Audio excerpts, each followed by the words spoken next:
Hey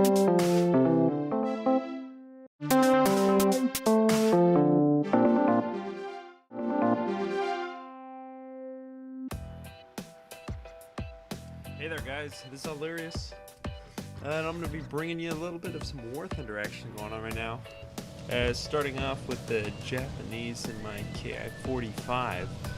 Nothing too crazy happened in this match. I was trying to do lots of booming and zooming, and as you'll probably tell, it doesn't always end up with the best result. I ended up getting some good kills, but nothing over the top. But I kind of just made this video just so I could talk a little bit about, you know, some preparations or some expectations coming up of some ground forces that are going to be happening in War Thunder. And I've been reading lots on the forums, lots of videos, some other guys on YouTube, stuff like that. Just kind of getting, you know, hearing a lot of good ideas being thrown out there. And I don't know, I think we really are going to have something pretty cool on our hands once that comes out. Supposedly sometime this month, maybe in the middle. No one's 100% sure yet, but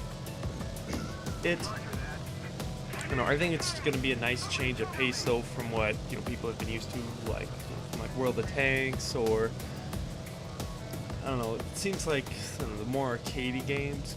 Hopefully, try to work our way to more. I don't know if realistic will be the right term, but I'm hoping for a little bit more balance in kind of what World of Tanks has given us. It's like, I don't know if you guys noticed, but I have not put up that many tanks. It's been a while since I put up a video, but especially tanks. I mean, with a lot of the updates they've put up, I don't know, with the new German TD, like the turreted line and the auto loaders, and then like that I mean, made no sense when they buffed the IS-3 and they removed kind of its little frontal weak spot plate. I wasn't sure about that. That really kind of steamed my beans, as you could say. So I don't know. I'm gonna be taking a little bit of a break from World of Tanks, just because to me that just didn't seem to make any sense, going against things from that aren't historically accurate. And now I'm chasing down Bowfighter, of course, KF-45, the 120 mil, and the 137, able to just eat them up easily. Kind of annoyed though there, because as I was pulling away, the rear gunner was able to hit my fuselage. Definitely did affect some of my turning ability on that. But now my next victim is going to be a B-25. Yeah, as I was saying, is some of the changes in World of Tanks really haven't rubbed against me so well, and so I'm definitely going to take a little break. I've been playing a lot more War Thunder recently, you know, just seeing all the changes, and, you know, getting some new planes in high anticipation of the ground forces part that's going to be coming soon. But I'm trying to outturn this B-25, and I figured that I could do it a lot easier in this, and the way I was scissoring didn't work too well. Luckily there was a Corsair there on his tail, so that gave me the good idea to climb and then dive on this guy.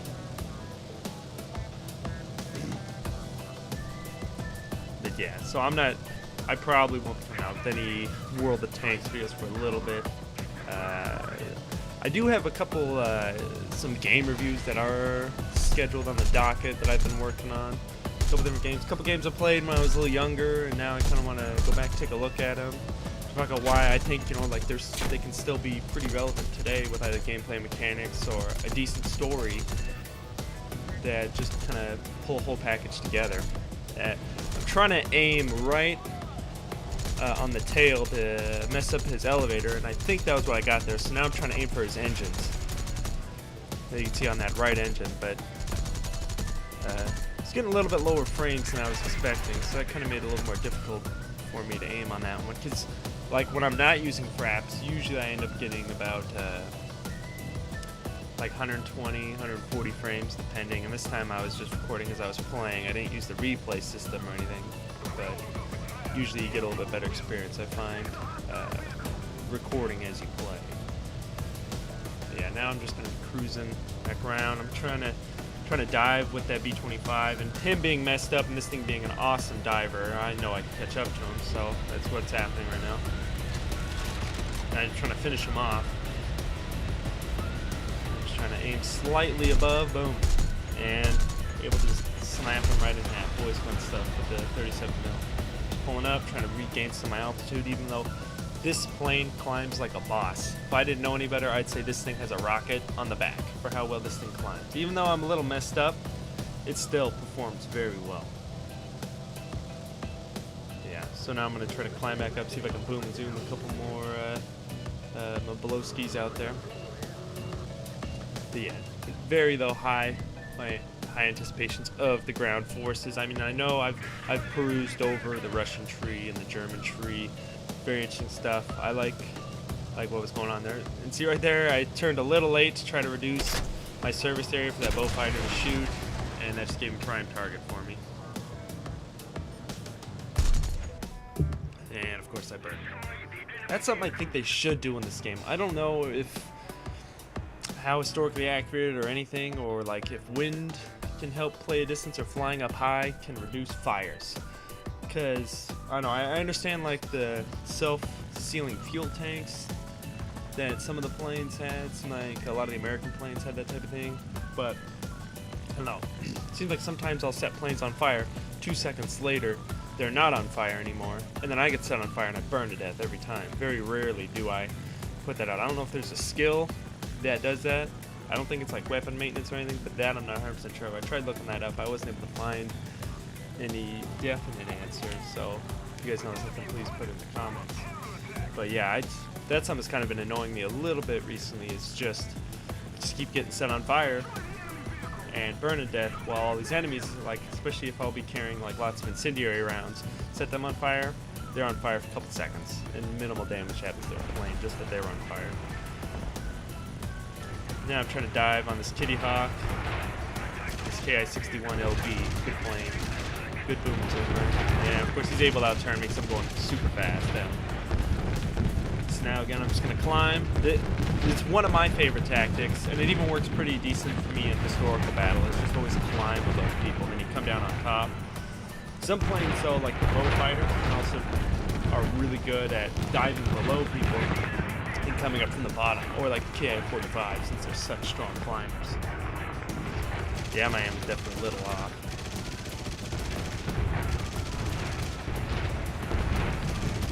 But I was surprised how much difference the playing in like the 30-40s frames made a difference in my playability as opposed to when I'm normally playing like 120 frames. So I'm still trying that. See again, I'm going to try to climb, and I'm going to try to loop back around and then get him hopefully from the front. Come back down. And yeah, got him. No biggie. Now the next guy who I'm seeing on my list is going to be the HE-111. Yeah, of course there's tons of bogeys over there hovering around their all their naval craft.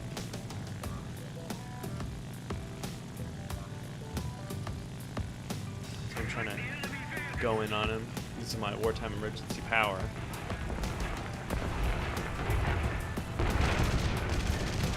And I am using the air rounds for a jet machine. Trying to take out his tail so big and they can crash. Didn't want to ram into him, so even if I don't get the kill, I hate seeing him doing rams, so I just pulled up. Coming in from the top, coming in on the top, people, great way to damage them. You can also get good looks at their wings and their engines.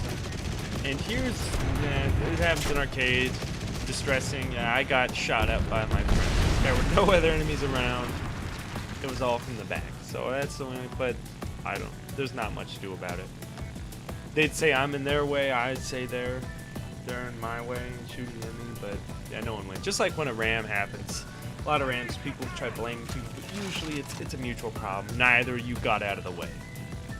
So I think it's hard to blame people. Unless, I mean, obviously every once in a while you do see people that just go for the ram because it's like a Catalina they can't take out or something.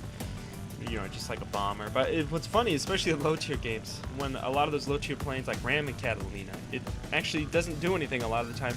Maybe you'll mess up like one of the wings a little bit on a Catalina, or maybe a part of the tail or fuselage, but it is such a tank plane, that flying boat, that it can take. I've flown my Catalinas before and taken multiple Rams, still survived. It is hilarious in that thing. Easily one of the funnest low-tier bombers, I think, just the amount of damage that it can take. and it gets a very good bomb load. So since it can hold a couple thousand pounds of bombs, now I'm trying to dive on this bow fighter. I'm messing him up pretty good. Surprised I didn't do any critical damage. So now I'm just gonna boom zoom away.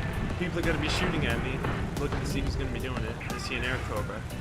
And a good little tip that works for me a lot is when you're flying up and someone's trying to chase after you, just keep every couple seconds go down a little bit, go down a little bit, go down a little bit, because they're going to be always aiming ahead of you up top. But if you go down a little bit, their shots are usually just going to fly right over your head. And it worked very well that time. It doesn't always work, but times like that, it can work pretty well. Especially, a 37mm cannon, yeah, one shot would just tear this plane in half. So I don't want to deal with that. So I just keep going down a little bit as you're climbing. And I'm trying to climb back up so I can try to get another stop over there, but I'm trying to just see who's not alone, or who is alone, because the problem is they're all so well bunched up over there. Yeah, I think the Japanese with their air target ammunition load, that's probably, I think, one of my favorites. It seems like some of the most effective that I use, where it's just like, it's all tracers, and I think it's all tracers and incendiaries. So, I don't know if it's the immediate action one. I always forget which one it is. I'm trying to get that bow fighter. Couldn't aim far enough ahead. I was going way too fast to be able to turn and get to that frontal shot.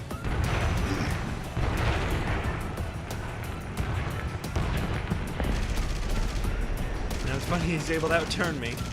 But this plane is messed up. So, mainly for my allies. But yeah, this thing is not a perfect mission. You can see quite the amount of holes in this thing. Now again, it's coming down from above. It's one of my favorite ways to take guys out, get a good shot, so you're not just shooting at their back. Especially like that A-20G that just passed in front. Shooting at that guy's back is almost useless. And now, yeah, I'm getting shot again from an ally, which is always great. But such is how this happens time to time. And both fighters going. And eventually, like, there's that one guy on the chat who's like, yeah, LOL, you ended my 8-kill streak. I got nothing against, people talking, about their successes and stuff. But, I don't know. And bow fighters, I don't think they're necessarily the easiest plane to fly, but you don't really have to aim, honestly. You can just shoot at people, and no matter which bow fighter you're using. All those 20 mils, yeah, you're gonna be tearing planes up, shooting at, and they get tons of ammo. I mean, pretty much the only thing bow fighters don't do well is turn. They can do everything else fairly well. They can take a hit, they climb super well, and they die. And even, they can get torpedoes. So, yeah, I don't know. I don't think that's necessarily the best plane to gloat how well you're doing, because you can. I don't know how many times I've just one-shotted people with those bow fighters. Just, 420mm cannons are shooting people. They don't even know what to do. Try to outturn that VF-109 work there. Outturn that Air Cobra.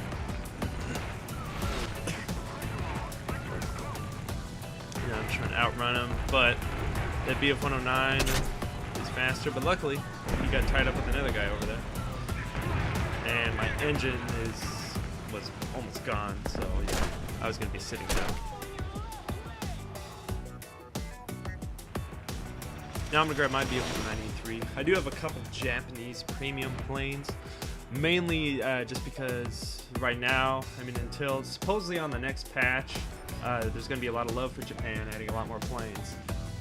We're going to be getting more Japanese planes overall. I think I saw a couple fighters. I don't know if there's going to be a bomber or two. But so I got some premiums just so I can make it a decent lineup with the VF-109 and then their the E3 and then the Corsair. And this the Japanese VF-109 is not too bad. It does have wing-mounted 20mm cannons instead of all nose-mounted. It's not too big of a difference, but when you're right behind somebody, usually your shots are going to go over or wide. But I still find it a pretty effective plane. It plays a lot like the Ki-61 LPs, just the Ki-61s. I think this one turns a little bit better, but they're pretty similar. I think the Ki-61 might climb a little bit better. I was trying to test that hard. I went over a bow fighter. That guy who's been gloating, look at that. Jacked up half my plane flying over there for a second. I was like, that was a little disheartening when that ended up happening. with my right flap gone, fuselage red, my right wing in the red. Not the best thing to have happen to you.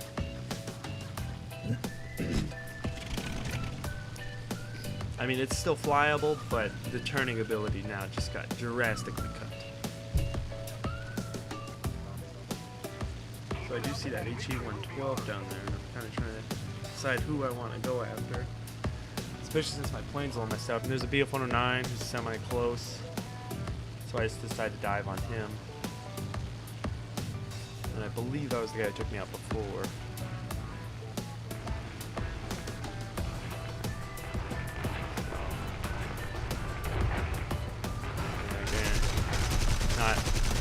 Aiming's not the best.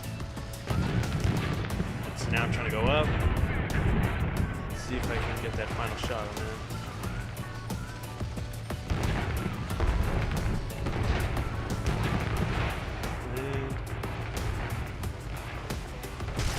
I'm barely catching up. And now I'm getting shot at from that HE-111 or HE-112. Trying to sparsely use the ammo until the last one. And I don't know what that was. Like, my tail didn't look damaged, so I wasn't 100% sure why I got taken out. Said from when the bow fighter shot me before, but I could not control. I could not pull up. I could not do anything, so I wasn't 100% sure what happened. Didn't say anything. Got damaged, so I wasn't sure. And now in A6M2 I'm looking to see who would be a good target. I do see the D520 over there. I also see there's a bow fighter, that one guy. He has been tearing it up this game, but in a bow fighter, I don't think it's the best plane to prize yourself on. Because, you know, every nation's got those couple of planes where it's like, I don't know, it's kind of easy mode-ish, but I mean, it does take skill, obviously, to fly no matter what, but I don't know. It's like what I always heard, like an IS-3, even before it got buffed, which I don't believe that it needed. It was a pretty easy tank to play, with decent armor, pretty good gun, good speed, especially the spaced armor on that thing. So many shots would just go nowhere. And then they gave it even more frontal armor, sure, a little bit less turret armor, but overall just better. And then here's the end of that round, though. We ended up getting the big W on that one. So yeah, but alright guys, thanks for watching. Probably gonna be coming out with a couple video reviews, some older games coming up pretty soon. So yeah, you guys just stay tuned, thanks for watching, and there'll be always more to come.